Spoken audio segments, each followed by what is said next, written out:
Assalamualaikum warahmatullahi wabarakatuh. Perkenalkan, nama aku Sinta Sari. Aku mahasiswa semester 4 Prodi Hukum Ekonomi Syariah. Tujuan aku membuat video ini yaitu untuk memenuhi ujian akhir semester mata kuliah Filsafat Hukum Islam. Nah, di sini kita akan sedikit sharing tentang perspektif baru memahami ilmu agama. Hai teman-teman, pernah gak sih kalian ngerasa kalau lagi ngaji atau lagi dengerin ceramah, terus kalian kepikiran, kenapa ya aturan agama itu mendetail banget? Kenapa mencuri itu harus dipotong tangan?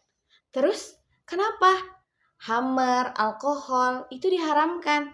Padahal kan kalau misalkan kita minumnya sedikit, itu gak bikin memabukkan. Nah, seringkali kita itu cuma dikasih tahu belajar ilmu fikih itu alias aturan instan yang mana boleh, yang mana yang gak boleh.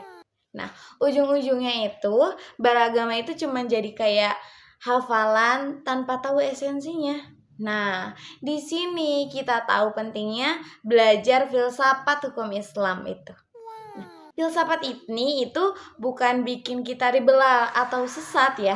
Justru sebaliknya, filsafat hukum ini bakal membongkar rahasia terbesar di balik alasan Tuhan menciptakan aturan tersebut. Nah, dan hari ini juga kita bakal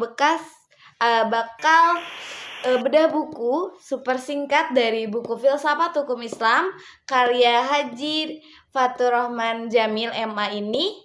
Yuk kita kupas tuntas rahasianya, yaitu tonton sampai habis ya. Nah, kita mulai dari dasarnya dulu. Apa sih filsafat hukum Islam itu? Nah, banyak orang yang keliru dan mengira filsafat itu bikin pusing atau malah menjauh kan kita dari agama. Nah, padahal buku ini itu menjelaskan filsafat hukum Islam itu adalah pisau analisis untuk menemukan hikmah, ilat atau sebab, dan hikmah terdalam dari hukum syariat. Nah, beda dengan ilmu fikih. Ilmu fikih itu cuma menjawab pertanyaan, apa hukumnya? Misalkan, hukumnya salat itu wajib, mencuri itu haram. Nah, maka filsafat hukum Islam itu melangkah lebih jauh dan menjawab pertanyaan, mengapa hukum ini diciptakan oleh Allah? Nah, penulis menegaskan bahwasanya hukum Islam ini memiliki dua dimensi yang kuat. Yang pertama yaitu dimensi vertikal yang bersumber dari wahyu ketuhanan dan dimensi horizontal yang sangat logis. Nah, serta membawa kemaslahatan bagi manusia dalam kehidupan sehari-harinya. Begitu. Oke, kita masuk ke jantung pembahasan dalam buku ini, yaitu tentang maqasidu asy-syariah, yaitu tujuan-tujuan agung diturunkannya hukum. Nah, Dr. Fatur Rahman Jamil menguraikan secara gamblang bahwasanya Tuhan tidak membuat aturan untuk menyusahkan kita, melainkan demi melindungi 5 hak dasar manusia yang disebut juga al-kuliyatul khams. Yang pertama itu hizbuddin, yaitu menjaga agama.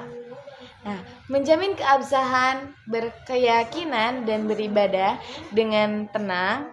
Hizbun nas, yaitu menjaga jiwa. Makanya di dalam Islam ini ada larangan membunuh dan aturan kisos demi menghargai satu nyawa manusia. Lalu ada hifzul akal atau menjaga akal. Nah, di sini ini alasan logis kenapa khamar dan segala sesuatu yang halnya itu merusak kesadaran diharamkan. Nah, Islam ingin akal kita itu sehat untuk berinovasi. Lalu yang selanjutnya adalah hifdzun nasl, yaitu menjaga keturunan. Nah, aturan pernikahan dibuat ketat agar nasab, tanggung jawab, dan kehormatan keluarga itu terjaga dengan jelas. Lalu ada hifzumal, yaitu menjaga harta. Nah, larangan mencuri, menipu, atau korupsi, dan itu semua itu demi melindungi hak milik setiap individunya.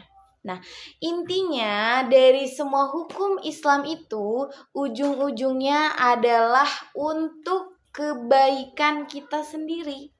Nah, bukan ego Tuhan. Nah, lalu bab yang kalah seru di buku ini yaitu membahas bagaimana sih hukum Islam itu merespon perubahan zaman pada saat ini.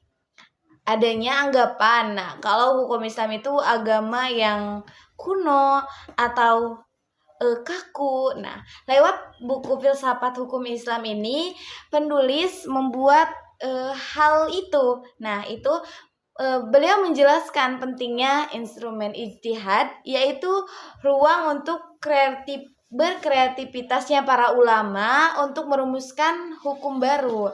Nah, pada zaman Nabi, zaman dahulu itu belum ada bank syariah, belum ada bayi tabung, belum ada mata uang kripto atau belanja online gitu lewat aplikasi. Nah, di sini itu dengan memegang prinsip filsafat hukum Islam, filsafat hukum selama sesuatu itu membawa manfaat dan tidak merusak 5 poin maqasidus syariah yang telah aku sampaikan tadi, maka hukum Islam itu bisa beradaptasi dengan sangat fleksibel. Salihun likuli zaman wal makan, yaitu selalu relevan di setiap waktu dan tempat. Dapat kita tarik kesimpulannya, buku ini membuka mata kita kalau beragama itu harus pakai ilmu dan pemahaman yang mendalam. Nah, bukan cuma ikut-ikutan secara buta. Ketika kita paham filsafat di balik hukumnya, ibadah kita pun bakal terasa lebih bermakna. Nah, dari 5 pilar tadi, perlindungan mana sih yang menurut kalian paling menantang buat diterapkan di zaman sekarang? Nah, mungkin itu aja yang dapat aku sampaikan. Kurang dan lebihnya mohon dimaafkan. Akhirul kalam. Wassalamualaikum warahmatullahi wabarakatuh. Dadah.